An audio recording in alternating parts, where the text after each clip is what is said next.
is Divisional Playoff Sunday. Bill Jones with George Teague here on CBSDFW.com, getting you set for the 5:30 Dallas time kickoff this afternoon. It's the Cowboys. It's the San Francisco 49ers. And, George, this can be a great day in Cowboys history. If they win this game, it'll be the first time in 27 years this franchise has made it all the way to the NFC Championship game. It's unbelievable it's been that long.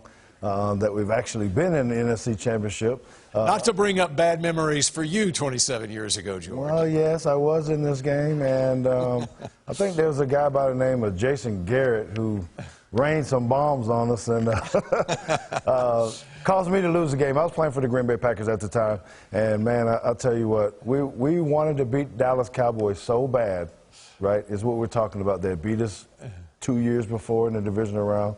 Then 1 year before that, and man, I didn't like the Cowboys.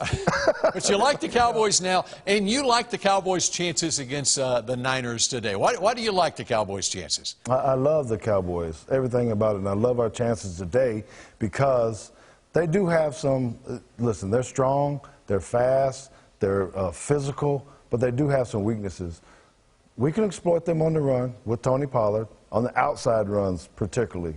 I know that's someone that you're picking to have a good game as well. It's going to be really, really cool to watch him run the ball. But Brock Purdy, we can get after him. Yeah, he's been Superman right now, you know, playing flawless type of game. I wouldn't say flawless, but there are times where he misses his throws, he overthrows some things. And I think the way that our guys break on the ball and the way we're turning over the ball on defense, we got a good chance. Yeah, I think it's very interesting. The quarterbacks in this game, of course, Dak now, he is the oldest quarterback still alive in the playoffs at age 29, if you can believe that. But the parallels between Prescott and Purdy.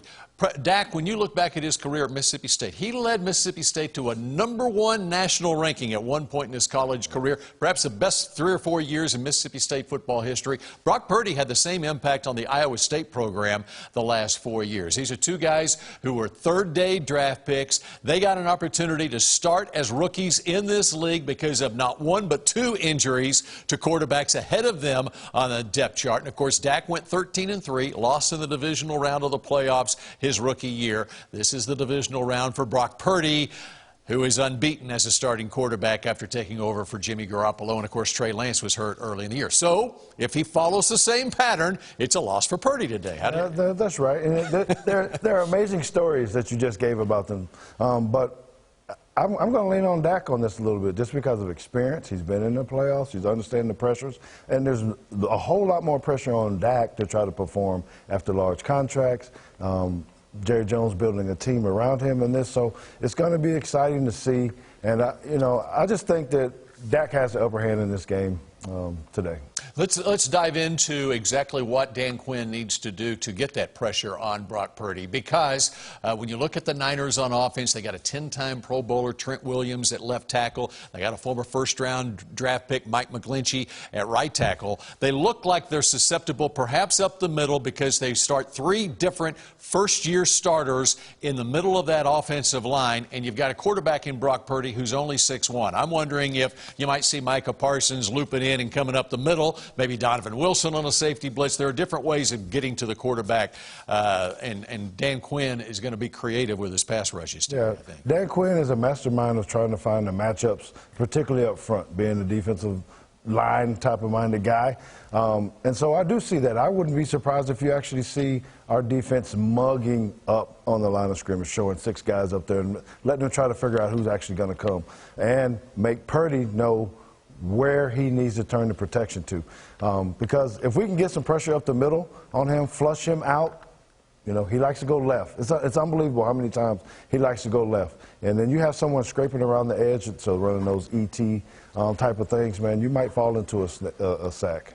How much of a different matchup is it for the Cowboys this week than, say, on Monday night, where the Cowboys, you know, with the depth issues the Cowboys have at cornerback, their base defense is a big nickel, basically, with 3 safeties. Jaron Kearse left that game with a knee injury. He's 100% sure he's going to play today, but you have big receivers, for Tampa Bay. They didn't have the little shifty little slot receiver like you have when McCaffrey's in the slot or Deebo Samuel. How much of a challenge is this offense for Dan Quinn's defense from that respect? It's a huge challenge. The things that Dan Quinn has to think about from play to play to play, who's going to be where. So talking to the guys about understanding concepts more than people. What happens when McCaffrey is lined up here, or Deebo is here, or Ayuk is over here, or Kittle is over here? There's so many different things that have to happen for us to have a sound defense. But I feel good about it because we got smart guys. We got guys that are talented, and if we need to match up and play man-to-man against these guys,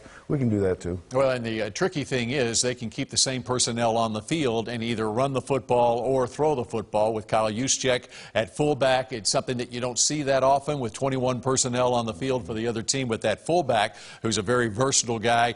And so the run defense is going to be huge for Dallas. It was so great for the Cowboys to get Leighton Vander Esch back and Jonathan Hankins back last week. Well, yes, and you know, big props to Will McClay, George Edwards, all these guys getting these big safeties in there that can play linebacker like that. It's absolutely amazing. And then when you got Barr and Vander Esch, you forget how fast Barr is. This guy can cover a tight end or a running back if it needs to be, as big as he is.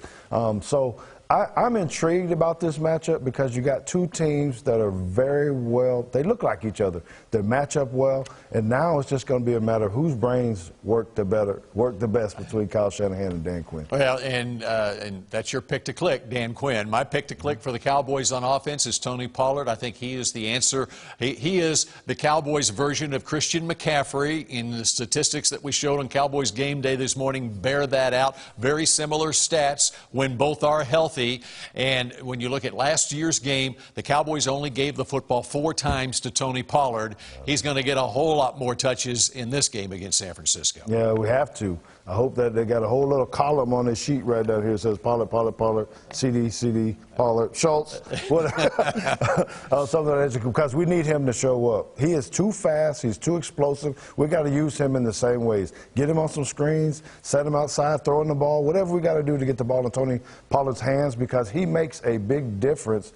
Do you see how explosive he was in this last game? You can just see the difference on how he runs the ball once he decides he has to go. All right, this front 7 for San Francisco, and what the Cowboys have at offensive line. You mentioned on Cowboys game day, one of the big concerns. If there's an injury in this game, you're going way down on the depth chart with Jason Peters being out. Now you got Tyler Smith back at left tackle. Of course, Tyron Smith is over at right tackle. Connor McGovern's back in at guard. Tyler Biadasz at center, and the perennial Pro Bowler, All-Pro Zach Martin at right guard. But you got all pros on the other side, and a guy like Nick Bosa and Fred Warner at linebacker, and then big Eric Armstead in the middle. Well, the medical tent needs to be ready today, not because we're going to have some serious injuries or something. It's just we need to Band-Aid these guys up when they got a little bit of nick or something like that, because it is going to be important on how Tyron Smith is probably going to have a big load of Bosa today.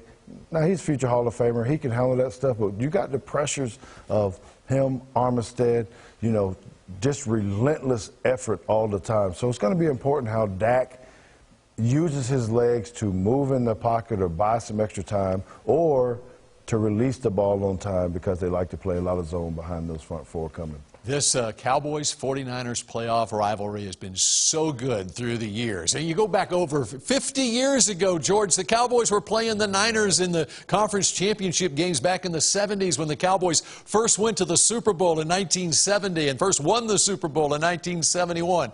Captain Comeback Roger Staubach was born in San Francisco when he led the Cowboys to 2 touchdowns in the last 2 minutes to beat San Francisco. You had the catch game with Dwight Clark soaring over Everson Walls in 1981. Then you had the Cowboys of the 90s winning 2 out of 3 against the Niners. I love this match. Will this be a classic game like we've seen in the past when the Cowboys have played the Niners? Absolutely it will be. Even when we weren't as great as we were, I won't talk about a particular game that I played in against some guy that was over there at that time. But you know what? You're listening to our players right now, and you can hear the passion and the want, the desire to play well in this. I love what Micah Parsons said, and just you can hear the lion in him saying, man, this is the people, this is the team that we want. They're going to be out there. It's going to be great weather. I mean, it's just going to be, the tone is set. Everybody is primed and ready. Players, coaches, fans, media. Man, I don't know. There might be a lot of trash talking going on in this game, but you know we're going to win it. Well, we're counting down to kickoff at 5:30 this afternoon, and you're on record. You got the Cowboys winning by 6, 30-24. I got the Cowboys by 9, 29-20. You know how I make my pick? At the gas pump. I put gas in, and I stop around the number I think the score might be. I think this is going to get up in the 30s, actually. Well, it's amazing that you find out that your gas pump always stops right around the over-under. I don't know. That's right. How's that work? The over-under, I think, is 46 and a half. 46 and a half. Well, it stopped. Take the over because it stopped at 49. 29-20.